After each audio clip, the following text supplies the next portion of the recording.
আজকে ২৯ বছর পরে আমরা আজকে যে রায় পেয়েছি আমরা সন্তুষ্ট। প্রথমে রশিটা মাপা হলো, আমার দেখা গেল যে সালমান শাহ যতটুকু লম্বা আর যেখানে কাটা হয়েছে গলার ফাঁসির দাগ, সালমান শাহর পা এসে মাটিতে লেগে যায়। এই ছবিগুলো এখনো আছে আমাদের কাছে। বাংলা সিনেমার রাজপুত্র বলা হয় তাকে। তার অভিনয় ও স্টাইলে এখনো মুগ্ধ বর্তমান প্রজন্মের দর্শকেরা।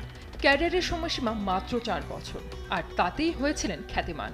৯০-এর শুরুতে দেশের সিনেমা অঙ্কনকে দেখিয়েছিলেন নতুন দিশা।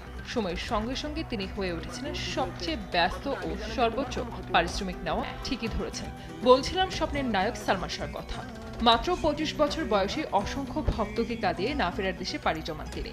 ১৯৯৬ সালে ৬ সেপ্টেম্বর ঢাকার ইস্কাটনের বাসায় সালমান শাহর রহস্যজনক মৃত্যু হয়। আমিরা প্ল্যান করে আসছিল সে এবার সালমান শাহকে হত্যা করবে, এবং তার সাথে আজিজ মোহাম্মদ ভাই ছিল। পুলিশের একাধিক তদন্ত শেষে বলা হয় তিনি আত্মহত্যা করেছিলেন। তবে তার পরিবার ও ভক্তরা এই তদন্ত কখনো গ্রহণ করেননি। অভিনেতার মা বরাবরই বলে এসেছেন নায়ক সালমান শাহ অর্থাৎ ইমনকে পরিকল্পিতভাবে খুন করা হয়েছে।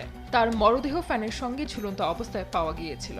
এক ভিডিওতে সালমানের স্ত্রীকে বলতে শোনা যায় তিনি ঘরে ফ্যান চালান না, সেটাতে তার ভীতি রয়েছে, কিন্তু কেন ভয় পান তা এখনো রহস্য। এটা trauma, it's a trauma, it's a mental pressure. আমার একটু ভয় লাগে।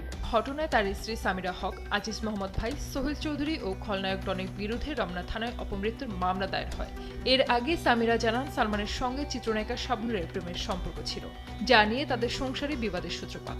ওয়াইফের সাথে যদি আপনার ওয়াইফ যদি জানতে পারে যে আপনার কারোর সাথে অ্যাফেয়ার আছে, বা আপনি কারোর সাথে কোনো মেয়ে আপনার সাথে কোনো একটা ঘটনা ঘটাতে চাচ্ছে, আপনার ওয়াইফকে আপত্তি জানাবে না? অভিনেতার মৃত্যুর পর তার স্ত্রী দেশ ছেড়ে বিদেশে চলে যান।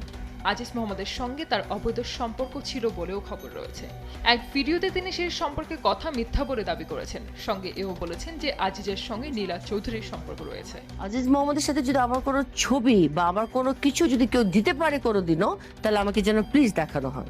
আজিজ মোহাম্মদের সাথে সম্পর্ক মনে হয় নীলা চৌধুরীর ছিল। দীর্ঘ জল্পনা কল্পনার শেষে সালমান শাহর মৃত্যুর প্রায় ৩ দশক পর অবশেষে দায়ের করা হলো হত্যা মামলা।